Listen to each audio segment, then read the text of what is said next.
But the wise shall shine brightly like the splendor of the firmament, and those who lead the many to justice shall be like the stars forever.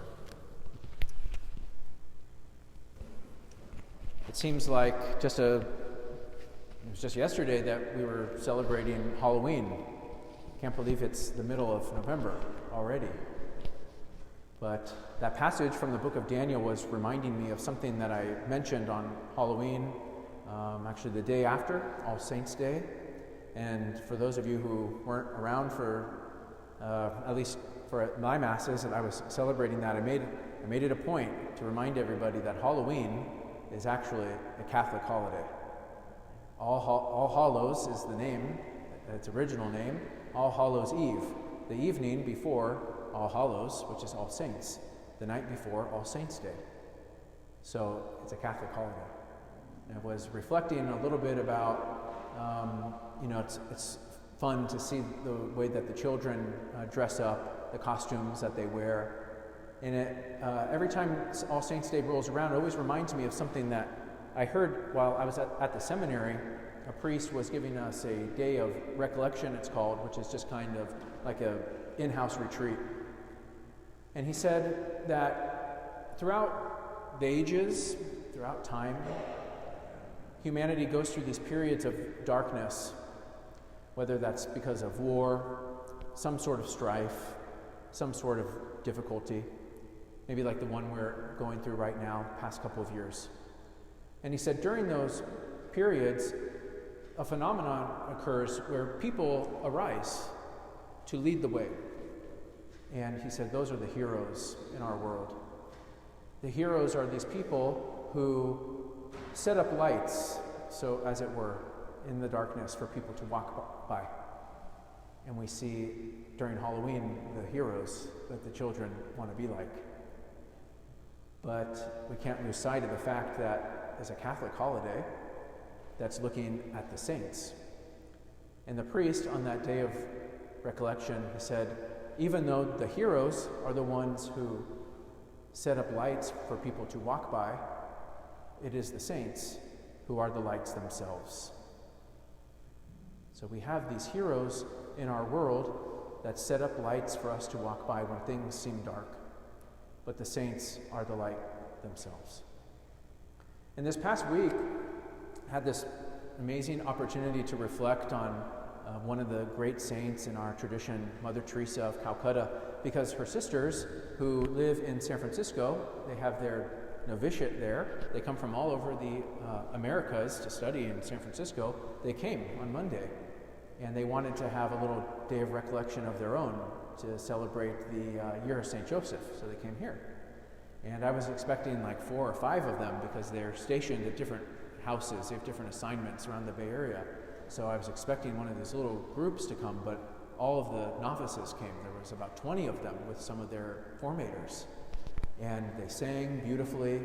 And Father Sunil preached at that Mass, and he shared a story about Mother Teresa, how when she was living in India, she encountered this poor child one day, and the child was starving.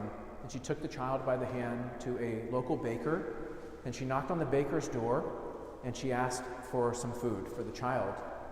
And although Mother Teresa is renowned throughout the world, when she was working, there were a lot of people who were not sympathetic to her cause, because she was breaking down their society's social structure. They have the caste system, and she was, reaching out to the poor people who are the lowest of the low. Nobody touches them or assists them. And so a lot of people held her in contempt. And so the baker, when she asked him for some food, he spat in her face. And Mother Teresa very calmly looked back at him and she said, "Thank you for that gift for me. Now, how about some bread for the child?"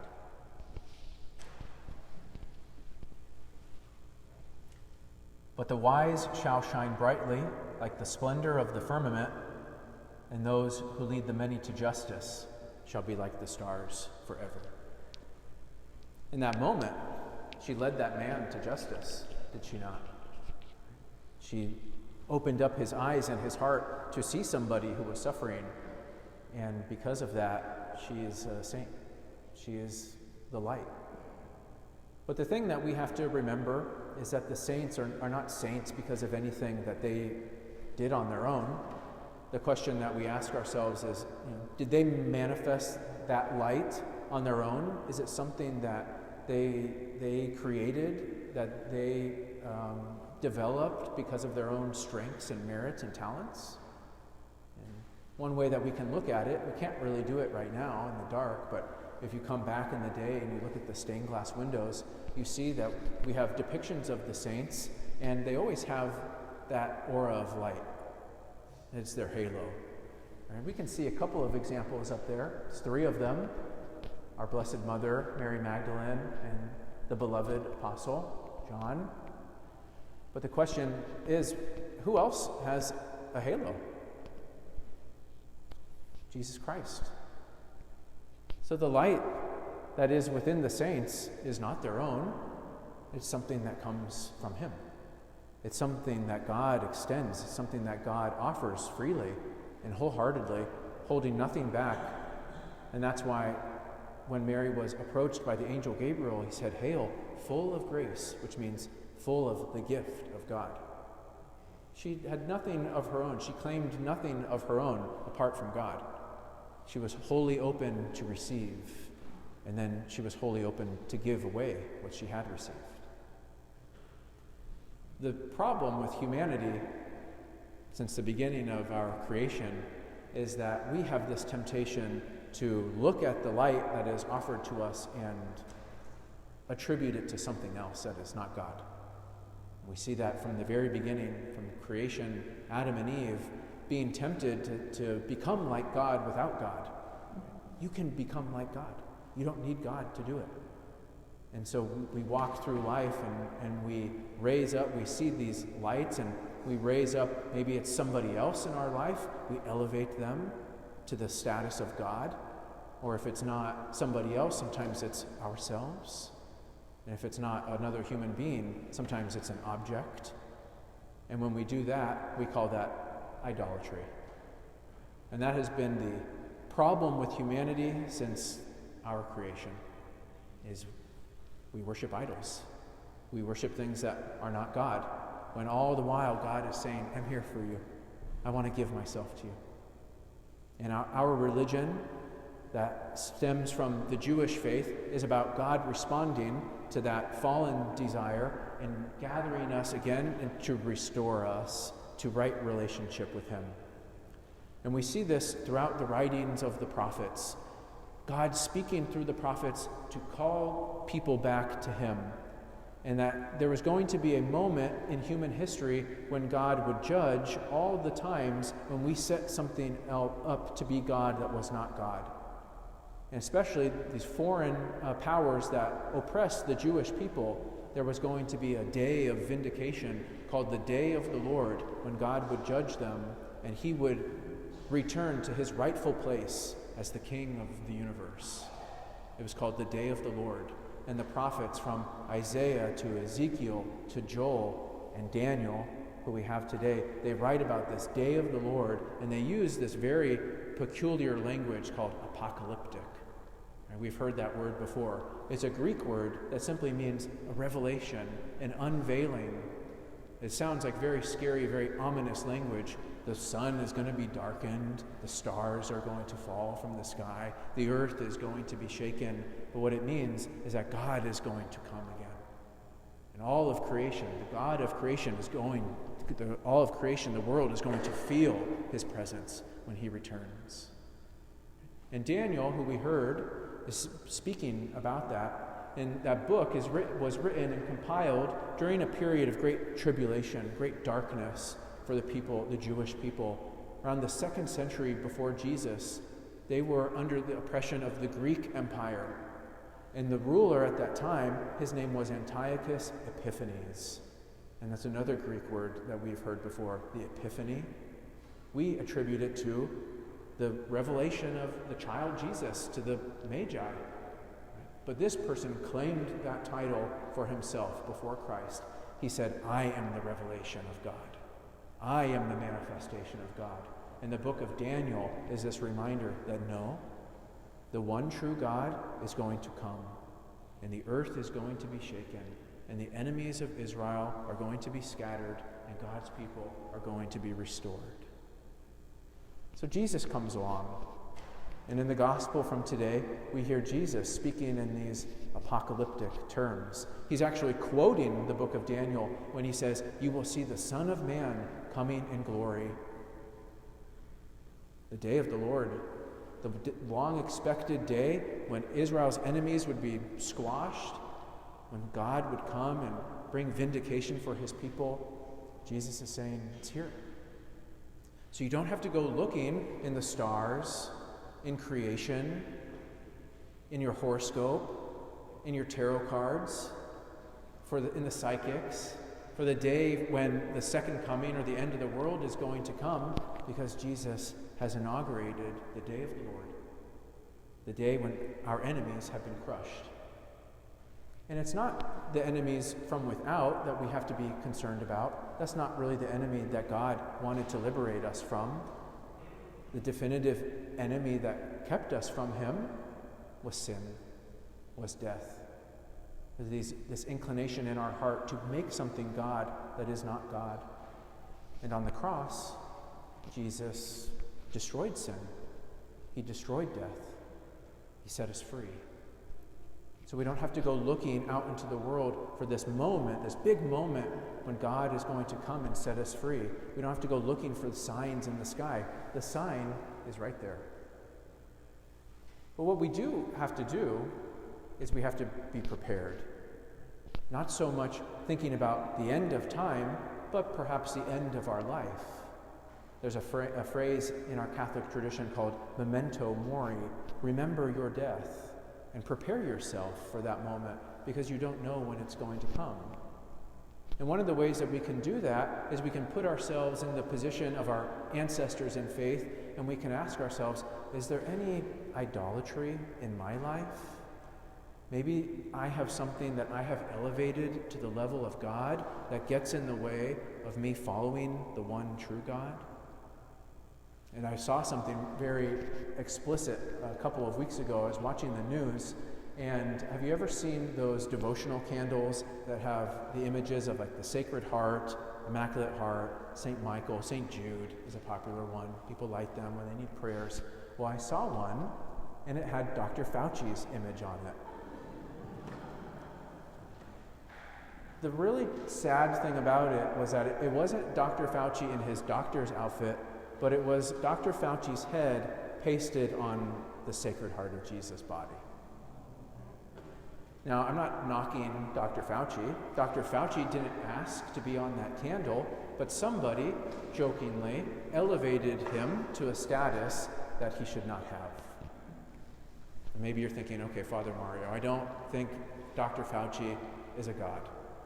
But sometimes we set people up and give them more status than they deserve. And if it's not an individual, sometimes what we see now is maybe it's a political party. We have great affiliation to them, great loyalty to them, and we think maybe that my political party will save me. This political party wants to have mandates. They want to keep us safe. They want to lock things down. They will get us through it. This party wants to open everything up. They want to set us free. They will get us through it. Your political party is not going to save you. Or maybe you're thinking, Father Mario, okay, I don't buy into the politicians as gods. And again, maybe there's something within us that we elevate to a level that it should not have. Maybe, like that baker in Mother Teresa's story, we look down on people. We boost ourselves up and we lower them. Maybe we lack patience. We lack compassion. We lack kindness with other people. When we don't get what we want, we become the gods. Maybe it's not like that at all, but sometimes we have things in our life that we give more attention to than we should. Anybody have one of these in your pocket right now? I know sometimes at night I've spent many an hour basking in the glow of my little idol, right, that sheds its warm light upon me. I have to let go of that. There's only one true light. And that's what we need to do if we recognize these idols in our lives, is turn to him. And that's what we do the second Sunday of the month. We turn together and we face not only the crucifixion, but the Eucharist. The Eucharist is the great sign that Jesus has given to us to let us know that there's no power out in the world that can satisfy us, that can save us, that loves us like him. No politician is going to lower themselves in humility to give themselves to you so that you can have life. He does it, though. And I want to share with you another passage that I heard in the seminary from that same priest who shared that line about the distinction between heroes and saints. This is a line from St. Augustine that I think I've shared with the community before, but good quotes are worth repeating. I'm going to read it for you twice. God the Father, who is all-powerful, is able to give us nothing more. God the Father, who is all-wise, knows nothing more he can give. God the Father, who owns all things, possesses nothing more he can give than Jesus Christ in the Eucharist. Okay, so now that you know the ending, I'm going to read it again. Helps to clarify those first couple of phrases. God the Father, who is all-powerful, is able to give us nothing more. God the Father, who is all-wise, knows nothing more he can give. God the Father, who owns all things, possesses nothing more he can give than Jesus Christ in the Eucharist. That's our sign. That's the sign we look for.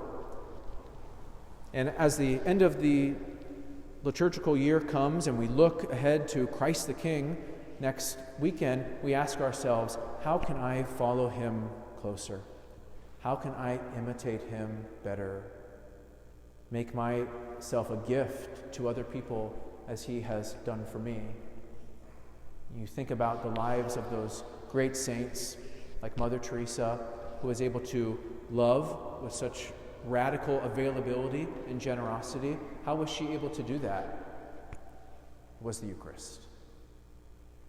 You look around and you see these examples of ordinary saints in our lives, husbands and wives who love each other, love their children, widows, single people who give themselves in service to one another. How are we able to do that? How are we going to be able to do that for the rest of our lives? It is the Eucharist. And so you ask yourself, how can I do this journey forward? How can I make myself more available to receiving and imitating Jesus Christ? And that's a difficult prospect, because if you do that, you might be persecuted, because you're making something king that the society doesn't think is king. And so you may be persecuted. You may be insulted. Somebody might spit in your face. You may even have to lay down your life. But if you do, just remember what the prophet Daniel said. You will be like the stars in the firmament, and you will shine brightly forever.